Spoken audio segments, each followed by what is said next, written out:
I want to talk to you about how, with your help, I've managed to improve no end the performance of my M4 Pro Mac Mini with some really simple steps. Then I've stumbled across a desk setup that I want to show you and get your thoughts about that I think might just work.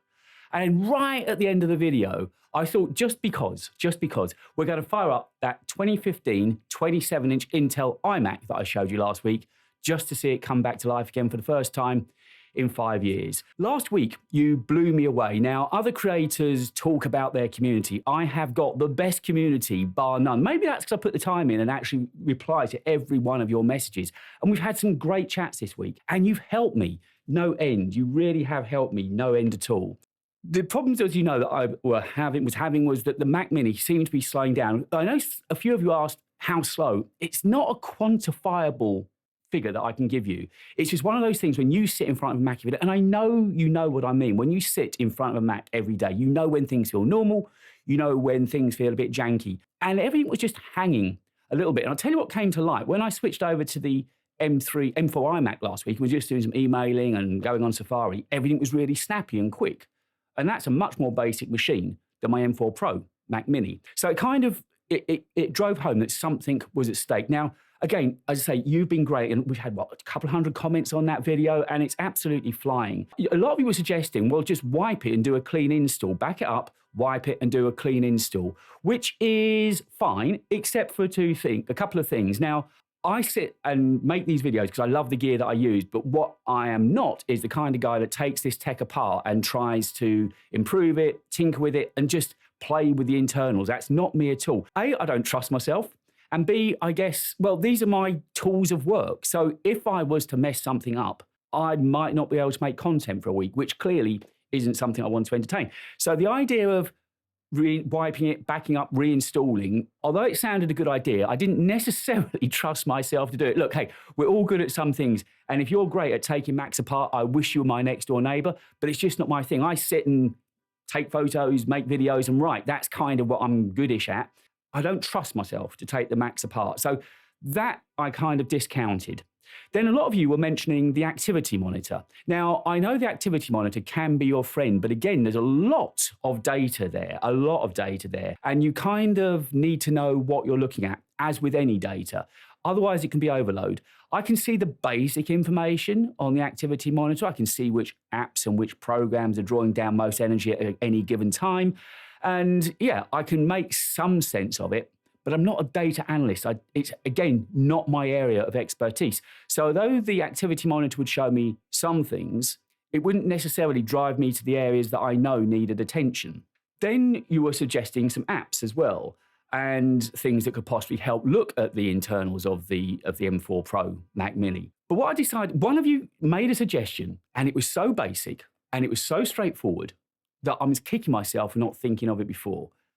I ran CleanMyMac. Now, let me just get a couple of things out of the way here, straight off the bat. This is not paid for. CleanMyMac, I've got no idea I'm even mentioning them. This is a license that I bought and paid for. The first license I ever bought with CleanMyMac was on that 2015 Intel iMac, actually, when that was having problems years ago. I think I bought it in 2018, and I've bought endless licenses since. Yes, they have sponsored odd videos with me over the years, but this is not sponsored, not paid for. They have no idea I'm talking about it. But when I saw that comment, I thought, Lewis, you're being daft. So I transferred a license from one of my other Macs onto the M4 Pro Mac Mini and ran CleanMyMac. And it made a massive difference. You've seen it work before, I dare say. It goes through, it finds junk. It found about 30 gigs worth of junk. It cleared and purged DNS cache and so on.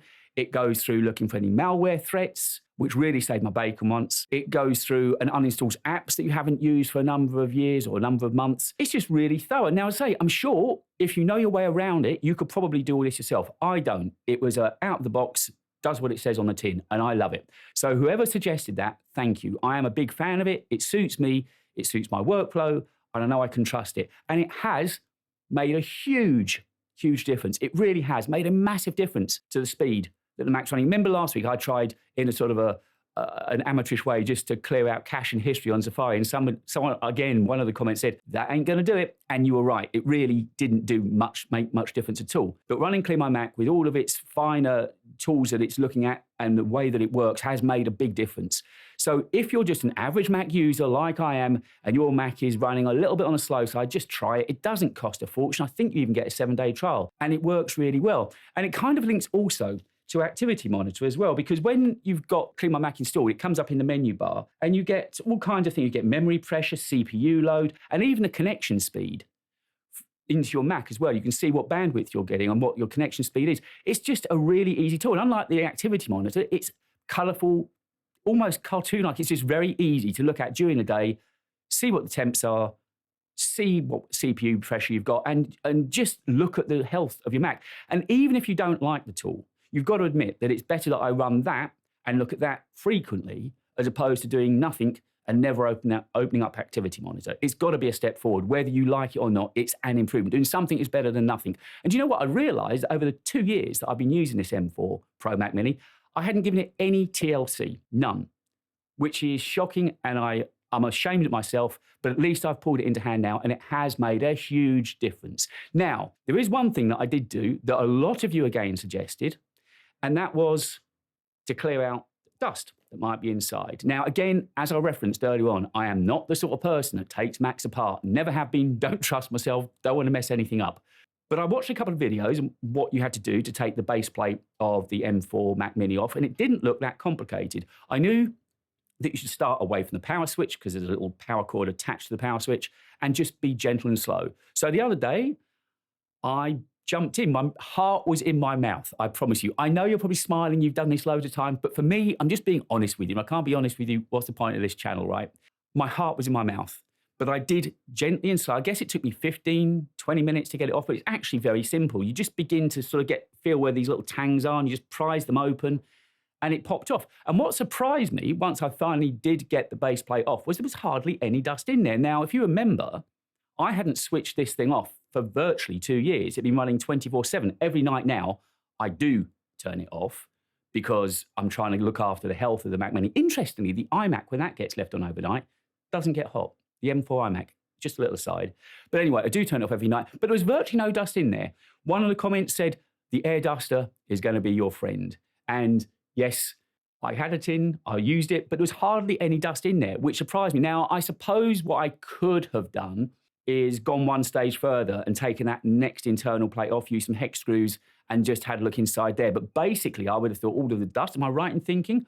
All of the dust is going to be gathered on the outside, basically. And again, I don't want to go too far and break anything. So a combination of running CleanMyMac, switching it off every night, and checking for the dust has made a massive difference. It really has. The Mac is back now to running well enough to bide me over. Yes, longer term, I possibly do need to think about getting a Mac Studio, but that can wait. We've got new chips coming out, and I've got no money. I think I mentioned to you, I'm off to IFA in Berlin in a couple of weeks' time, and on the back of that, another brand sending me to New York for a product launch. So my money's all gone there for the time being. I can't afford a Mac Studio right now. My time might come. But the main thing is, and hopefully the reason for you clicking on this video and watching it is, if you've got a Mac Mini that's just behaving a little bit slowly, not quite as you remember it to be, just try those simple tasks. Just a little bit of TLC makes a huge difference. Now, the desk setup I mentioned. Remember last week we were talking about how to use an iMac as a second display. Now, this isn't genuinely a second display. I know that. I know it's not genuinely a second display. But what I realized was, of course, in macOS, there's a solution sitting there right in front of me in plain sight, and that's screen share, or screen mirroring, rather. Screen share is a whole different thing. I didn't need that. But screen mirroring, just like you can with Sidecar and an iPad, you've got screen mirroring on a Mac. Yes, it's marginally less good resolution. It's not quite as sharp as the Retina displays.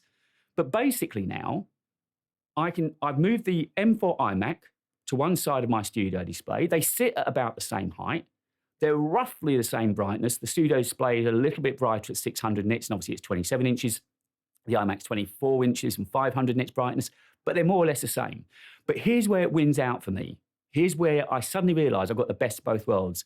For my sins, and because of the nature of the work I do, that M4 iMac used to sit on a spare desk and hardly get used every week. It was a crime. I love iMacs. I always do. I still love looking at it right now. So now it's in front of me.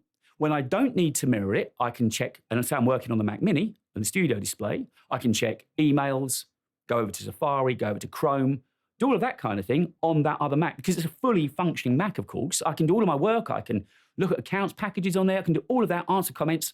And then within a click of a switch, when I need to have a second display, I can just go into screen mirroring, and there's virtually no latency or lag. It's really, really smooth. And also, it means I've got that other Mac working and sitting in front of me to be used. And of course, the glue that brings this all together is universal control. Whether I'm mirroring or not, I've got one mouse, one keypad, one keyboard, and it just works seamlessly. The only time I have to get the iMac's keyboard out is first thing in the morning when the iMac's waking back up again. I have to put in a password. That's it. Then I can put that keyboard and mouse out of the way. Other than that, I've basically got two Macs sitting side by side now. They either act as two independent Macs, give me the best of both worlds, because I can be working, say, in Final Cut editing, see an email turn up on the other Mac, respond to that, reply to that. It just, for me, I'd love your thoughts on it. And why hadn't I thought of that before? And again, I know a lot of you are making suggestions about other apps that I could use there. I did make some notes of, Lunar Display and Space Desk. I have used apps like that before. I found there was quite a lot of latency. Look, it's not a genuine second display. Again, I haven't got the money to go and buy a second studio display that I would love. Who knows? If things keep going and the channel keeps growing and we have a bit of luck this year, that might come my way. And if you are enjoying these videos, and I think you really are at the moment, because I'm just being honest with you and chatting. That's what these videos are about.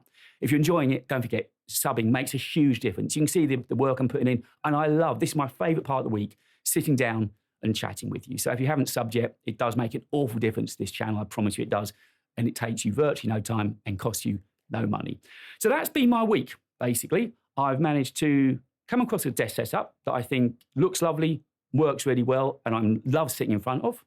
My M4 Pro Mac Mini is working the best it's done in months, and that's all because of you and your help and the fact that I sit and go through every single comment and reply to you. And suddenly things are looking much better here in the studio. So now I think it's time. I'm going to break into this recording. We're going to boot up that iMac and see what becomes of it. And don't forget, I stopped using that in May of 2021 when I bought the M1 Max MacBook Pro. That iMac had been my only Mac up until that point. As soon as I bought the M1 Max MacBook Pro with Apple Silicon, it was obviously, it was no reason on earth why I should keep that other Mac commissioned. I haven't flattened it. I haven't wiped it. It'll be as per the day that I left. I can't remember what operating system's on there. So we're going to fire that up just for old time's sake and have a look at that iMac. If you're anything like me, you'll have a particular iMac that's your favourite and means the most to you. And this is my one. It means the world to me. It was the first Mac that I spec'd up. It wasn't off the shelf. It started the design business with me. I did all my radio shows on it. It got me through COVID, and I started this channel on it as well. So firing up today, I was willing it to do well. I just wanted it to do well. And look at it, it fired up within seconds. My Roundel logo was there. That was only drawn in January of 25, and this hasn't been booted up since May of 2021 when I bought that MacBook Pro. So to see it perform this well just made me so, so happy. Calendar appointments were coming down as well. As soon as I got it onto the network, because it's on the iCloud account, calendar appointments are coming down, my emails are there, I need to log into the accounts, I need to log into Google. But if I was to do all that, I could actually use this Mac as a second display, because I went into displays and I can extend the display as well. This Mac has just made me so happy to see it come back to life today.